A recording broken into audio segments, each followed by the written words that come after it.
Well, following the Susan Rice admission that she actually unmasked the identities of Trump aides caught up in surveillance, Congress is expanding the investigation to examine exactly who was unmasked and why. And the big question, was it done for national security, as she says, or was it political spying by the Obama administration? Here now is former Arkansas Governor Mike Huckabee, former presidential candidate, and also a Fox News contributor. So, Governor, we had the news over the past couple of days of this FISA warrant. There was a wiretapping warrant into a Trump aide. His name is Carter Page. It might have been totally unrelated to anything involving the Trump administration, but does it play into this at all?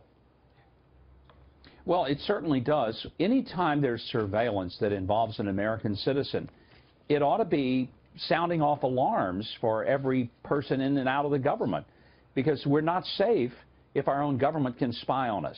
Now, they can say, well, we're only listening to the other side of the conversation. We don't really know that. That's why we needed investigation.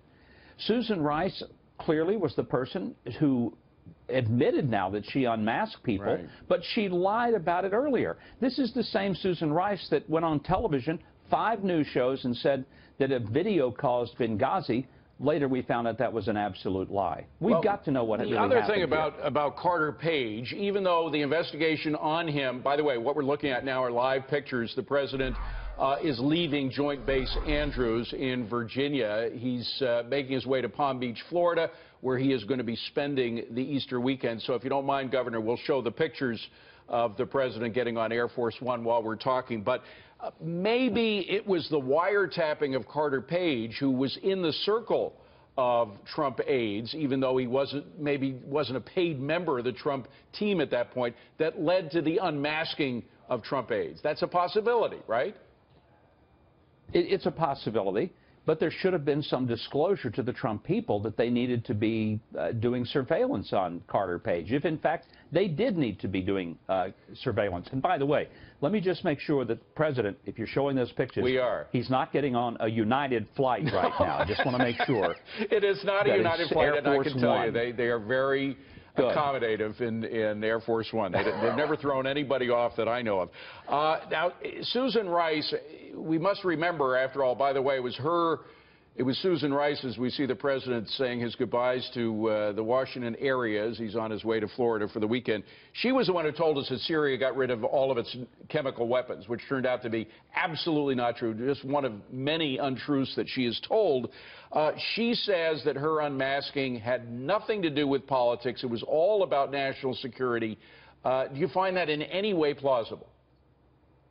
No, I really don't. And I think maybe it would have a little credibility if there were not so many lies stacked on top of lies, not just from Susan Rice, but from so many people in the administration, whether it was John Kerry, whether it was the president himself, Hillary Clinton. I mean, how many different ways do we have to be told something that isn't true before we finally just say, we can't trust these people? Things about the Iranian deal, not true. Things about the red line in Syria, not true. Things about a reset with Russia, not true. On and on. Our foreign policy has been a disaster for 8 years. And frankly, I think that when the president made that very infamous tweet about saying, you know, I was surveilled by the previous administration, people were just derisive of him. I think they're going to have to, at some point very soon, say, you know what, the guy was right. All right, let's turn to even bigger things. It is Holy Thursday today. The president, as we can see now, is on his way to an Easter weekend down in Florida.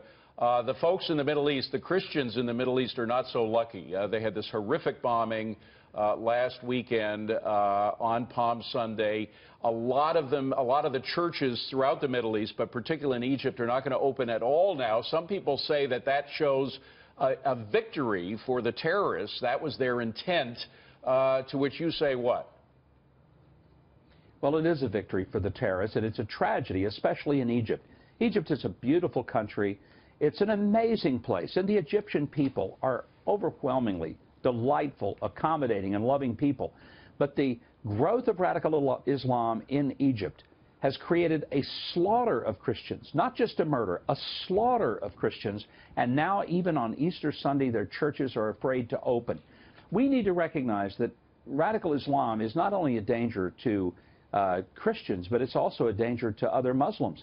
And think about the fact that when the radical Islamists get involved, they don't just destroy the people, they destroy even thousands of years of antiquities. Oh, yeah. Because they want nothing from the past, and that's just uncivil. It's the work of animals, not the work of civilized people. Well, Governor, if it's perhaps not in keeping with this conversation, but have a wonderful Easter weekend. We wish you the very best. Thank you for being here with us. Appreciate it. Thank you. Happy Easter to you, too.